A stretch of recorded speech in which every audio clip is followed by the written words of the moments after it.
विंध्यन पर्वत के दक्षिण में बहेगी नर्मदा नदी, और इसके दक्षिण में सतपुड़ा पर्वत है।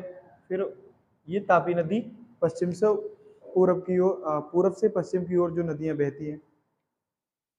इन दोनों नदियों के बीच को जो विभाजन किया है इन दोनों नदियों का, वह सतपुड़ा पर्वत है।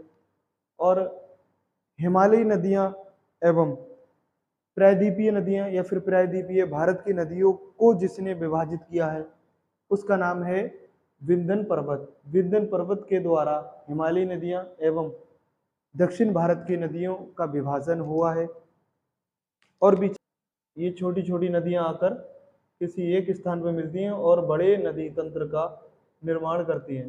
ये छोटी नदियां हैं, छोटी नदियां, इसको कहेंगे हम मुख्य नदी जल धारा,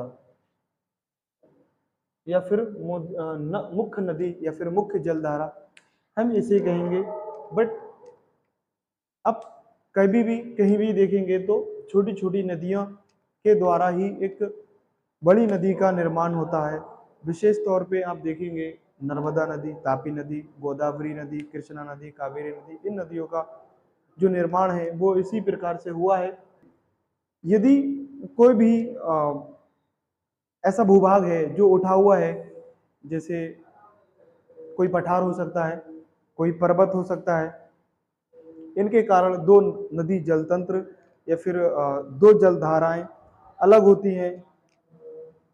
ये दो जल धाराओं को अलग करता है, इसी कारण से इस क्षेत्र को हम जल विभाजक कहते हैं। जैसे आप देखेंगे कि ये जो है इसको बोलेंगे हम जल विभाजक।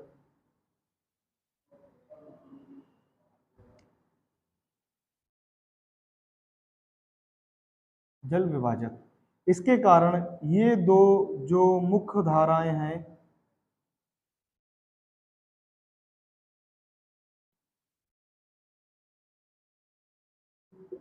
वे अलग होती हैं। आप इनको भी देख सकते हैं, सेम यही बात है इसमें भी। और ये छोटी नदियां हैं,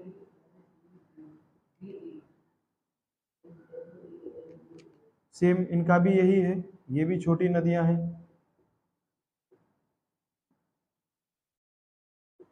तो जल विभाजक के कारण ये इन्होंने इस ओर बहना चालू किया, और इधर भी कोई जल विभाजक है या फिर उच्च भूमि हो सकती है, पर्वत हो सकता है, तो वहां से भी नदियों ने बीच में होना चालू किया, जिसके कारण नदी घाटी का निर्माण